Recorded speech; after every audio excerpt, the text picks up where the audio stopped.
بسم الله والحمد لله والصلاة والسلام على رسول الله صلى الله عليه وسلم تسلیما. نکاح هدایه څخه شپږم درس دی، فصل فی بیان المحرمات. په دې فصل کې بیان د هغه ښځو راته کوي چې د هغوی سره نکاح حرامه ده. د مسلمان نکاح د کومو ښځو سره اسلام حرامه کړې ده په دې درس کې وایو. دا څو ډوله دي. هغه ښځې چې نکاح ورسره حرامه ده هغه څو ډوله ښځې دي او مختلف اسباب لري. اول، مور. د مور سره نکاح کول حرام ده. دوهم، انا. د انا سره نکاح کول حرام دي، ولو که په آیت شریف کې راغلي دي. الله جل وعلا شانه فرمایي حرمت علیکم امهاتکم وبناتکم.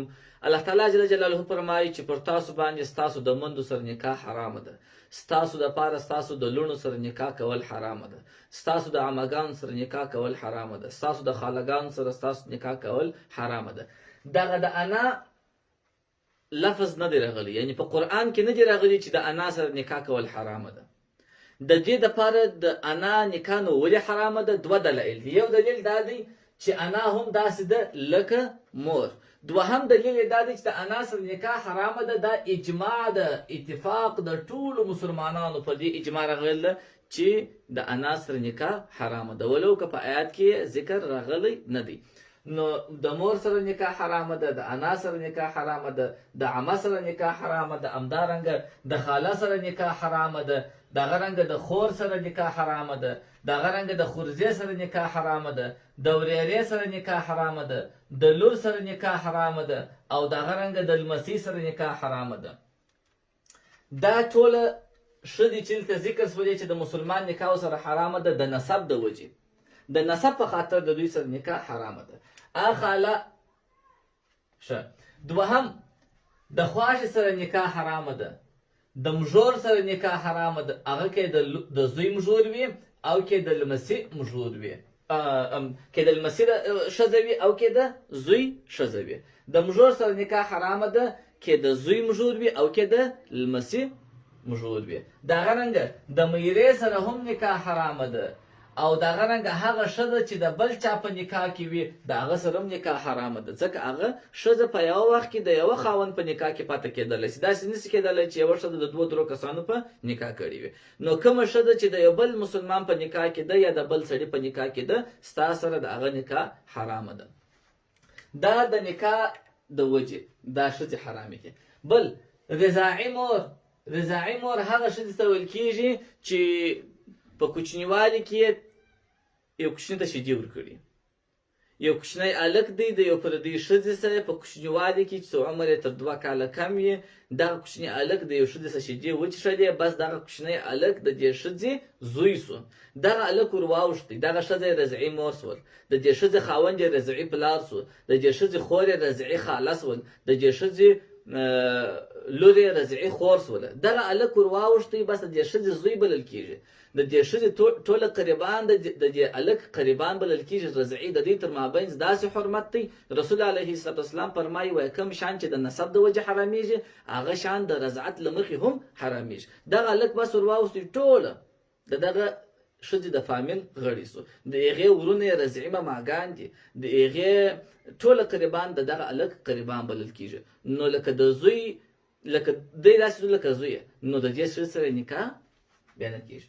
رضعي عمه، د رضعي عمه سره هم نکاح نشي کېدلی. رضعي عمه دا ده چې دغه هلک چې د دې ښځې شیدې وڅښلې، د دې ښځې خاوند یې رضعي پلار سو، د دې ښځې د خاوند خور یې رضعي عمه سوله. همدغه رنګه رضاعي خاله سره هم نکاح حرامه ده. دغه هلک چې د دې ښځې شیدې وڅښلې، دا ښځه یې رضعي مور سوله او د دې ښځې خور یې رضعي خاله سول، د رضعي خاله سره هم نکاح نشي کېدلی. او دغه رنګه رضاعي خور. رضاعي خور چې دغه هلک د دې ښځې شیدې وڅښلې، دغه هلک د دې ښځې رضعي زوی سو، د دې ښځې لور د دې هلک رضعي خور سول. دغه هلک بس د دوی کره ور واوښتی، د دوی د فامیل غړي وګرځېدی. نو دا د رضاعت له وجې دا ښځې سره نکاح حرامه ده. بل، 2 خویندې په نکاح کې یو ځای کول. د 2 خویندو نکاح په یو وخت کې سره کول دا حرام دي. یعنی یو سړی په یوه وخت کې نشي کولی چې 2 خویندې په یوه حالت کې په نکاح کې وساتي. دا پروا نه لري کې دا یوه ښځه کړې وه، هغه مړه سوله، بیا خښنه وغوښتله هغه پروا نه لري، یا په یوه وخت کې د دوه خوندو نکاح سره یو ځای کول دا حرام دي. الله جل وعلا شانه فرمایي وان تجمعوا بین الاختین، او دا پر تاسو باندې حرامه ده چې تاسو دوی خوندې په یو حالت کې په یو وخت کې په نکاح کې جمع کړي. همدارنګه دا هم حرامه ده چې عمه او وریره سره جمع کړي. کومه ښځه چې تا په نکاح کړې ده د دې ښځې خورزه هم بیا نسي په نکاح کولی، او د دې ښځې وریره هم نسي په نکاح کولی په هغه وخت کې چې دا ښځه ستا په نکاح کې. عمه او وریره هم په نکاح کې نه سره جمع کېږي، خاله او خورزه هم په نکاح کې نه سره جمع کېږي. دا کار هم حرام دی،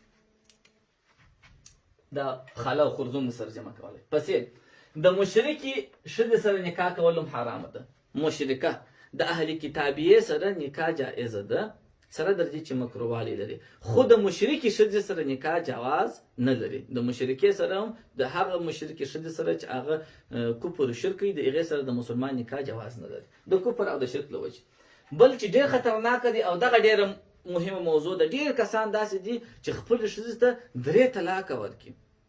3 طلاقه خاوند یو نر د یو ښځې دپاره، یو نارینه د یوې ښځې په مقابل کې 3 طلاقه لري نهایي. که دا 3 طلاقونه جلا جلا زمانو کې درو ته ورسول هم دا ښځه پر حرامه سول، بیا هیڅکله نه ورته حلالېږي. او که په یپلا 3 طلاقه ورکړل هم دغه ښځه پر دغه سړي د ابد دپاره حرامه سول، بیا نور ته روا کېږي.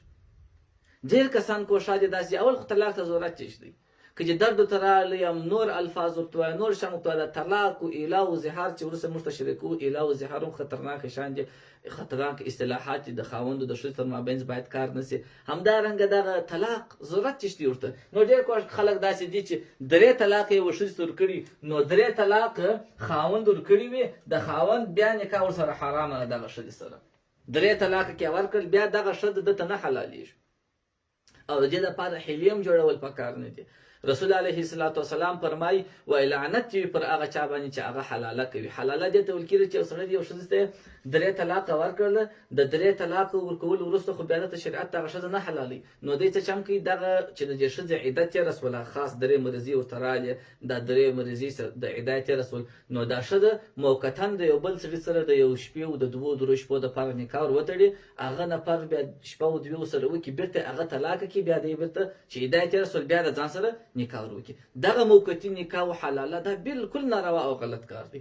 یوازې خو به سړی و ښځې ته 3 طلاقه نه ورکوي، که یې وار هم کړل بس نو بالا به ویله کوي، بیا به هغه ښځه بل خاوند کوي او دی به بیا خپله ښځه کوي، بیا دوی تر مابین بله هېڅ لاره نشته بې له دغه چې دوی تر مابین به جلاوالی راځي. او که د حلالې ترتیب برابر وي نو لعنت د الله پر هغه کسانو باندې وي چې هغه د حلاله کوي. نو دا رسول علیه الصلاة والسلام مبارک شرع ورته کړې ده، او دا بالکل جایزه او صحیح لاره هم نه ده د حلاله څوک کوي. نو الله جل وعلا شانه دې موږ ته د نیکو اعمال توفیق راکړي. السلام علیکم ورحمة الله وبرکاته.